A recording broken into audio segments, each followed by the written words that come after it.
Buenas noches, profesor. Mi nombre es Camila Francesca Keipo Bustinza y esta vez vamos a hablar sobre lo desarrollado en la tarea académica por mis compañeros, que vamos a hablar sobre el recurso de nulidad 388 del 2022, que está dentro del expediente de origen del 307 del 2017 y de la resolución del 5 de mayo del 2023 del INE. Hablando sobre esto, voy a mencionar algunos derechos y principios que fueron identificados en la materia de la doctrina. Uno, que es el derecho al debido proceso, que está protegido en el artículo 139 del inciso 3 de la Constitución Política del Perú, que este es un derecho fundamental. Por el mismo que este contribuye a la referencia del escenario judicial y también restringe el mismo.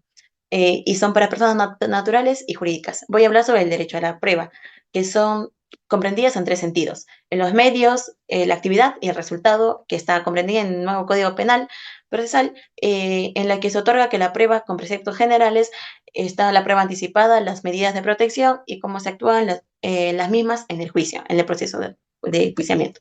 También tengo que mencionar que este tiene un derecho subjetivo, conllevando a la debida valoración de la misma.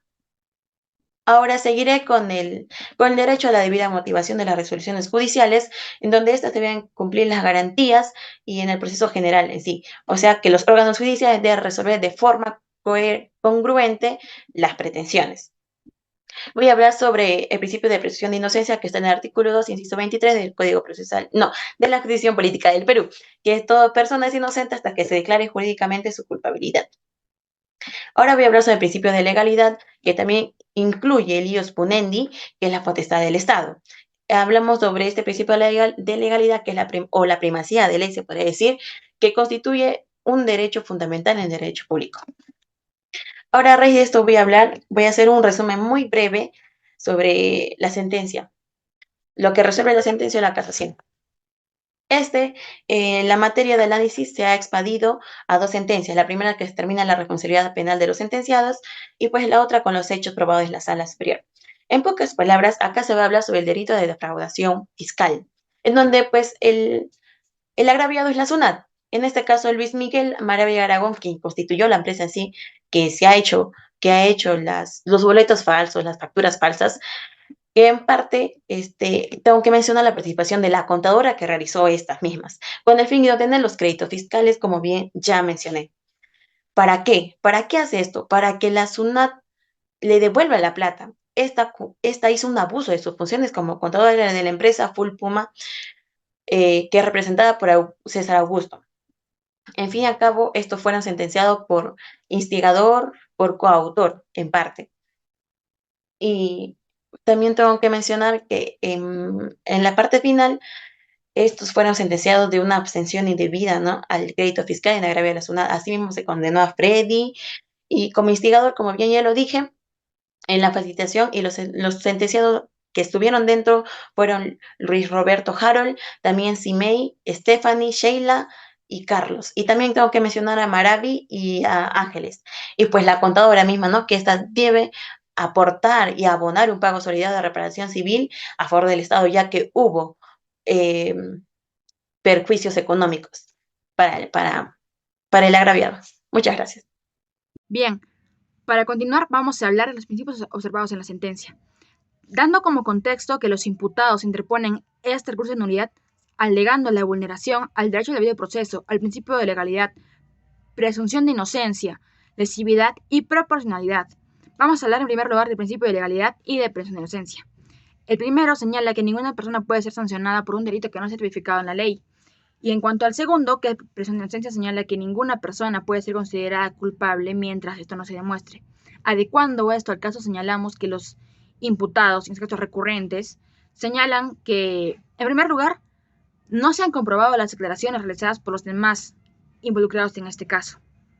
Y en segundo lugar, el señor Ángeles Maslucán señala que ha habido un incorrecto cambio respecto a su papel en este delito, debido a que no se ha comprobado que la reunión que él haya convocado haya sido con fines de conversatorio para la creación de una empresa dedicada a cometer actos delictivos. Ahora vamos a hablar del principio de proporcionalidad y de lesividad. Lesividad señala que ninguna persona puede ser perseguida por un delito que no afecte al bien jurídico protegido por el derecho penal. Y en cuanto al principio de proporcionalidad, señalan estos que deben estar en el tercio inferior de la pena. Sin embargo, ellos señalan que no están ahí y por ello es que se ve afectado este principio de proporcionalidad, señalando que la sanción impuesta debe ser acorde y proporcional al delito cometido. Ahora vamos a hablar de los principios observados tomados en cuenta en la sentencia. En primer lugar, vamos a hablar del principio de justicia penal. En este caso, vemos que los imputados no han tenido ninguna restricción para acceder a la tutela jurisdiccional efectiva y que, por tanto, han tenido acceso a la primera instancia y además, eso se comprueba con este recurso de nulidad. También vemos el hecho del titular de la acción penal, debido a que el Ministerio Público ha tenido en sus manos y ha tenido la posibilidad y ha efectuado sus obligaciones al realizar las etapas de investigación y conseguir sancionar o imputar a estas personas de los delitos que se tipifican como defraudación tributaria.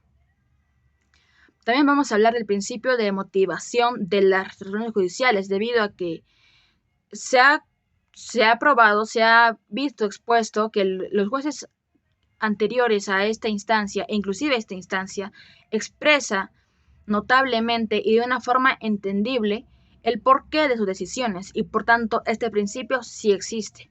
En cuanto a las pruebas, se observa que se han actuado correctamente las pruebas en beneficio del bienestar social y sin afectar derecho alguno de los imputados. Ahora vamos a hablar de la posición del grupo, dividida en tres partes. La primera, respecto a los principios observados en la sentencia. En ella, señalamos que no se evidencia una vulneración a tales principios, debido a que los imputados han tenido en sus manos y han tenido la opción de recurrir a cada uno de sus derechos en protección y con el objetivo de anular o de disminuir la pena impuesta para ellos mismos.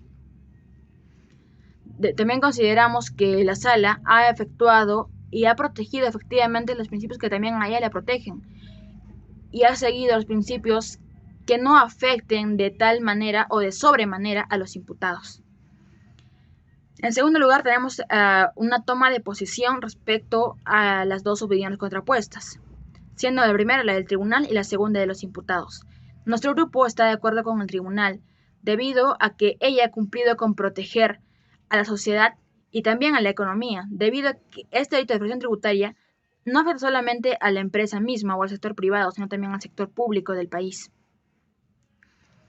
Por tanto, estamos de acuerdo con la Sala y también debido a que ésta ha motivado correctamente el porqué de su decisión y protegiendo en todo momento a la sociedad y siendo de cierta manera imparcial, debido a que ha actuado y no ha dado ningún tipo de preferencia al titular de la acción penal, sino al Ministerio Público, sobre los imputados. Como una tercera opinión, señalamos el hecho de que el señor Ángeles Masculán señala que ha habido una incorrecta tipificación, una incorrecta acusación respecto a qué papel ocuparía en este delito, ya que señala que se le cambió de coautor a instigador. Y sí, efectivamente, esto ocurrió. Sin embargo, el Ministerio Público expresó correctamente y fundamentada y con fundamentos el porqué de este cambio del rol en este delito perseguido. Y por tanto, siguiendo todo lo que prescribe, todo lo que señala el Código Penal, se ha protegido los mismos. En conclusión, estamos del lado del tribunal y señalamos que los imputados no se han visto de ninguna manera afectados sus derechos, ni tampoco que ellos puedan recurrir a diferentes instancias. Muchas gracias por su atención. Sería todo.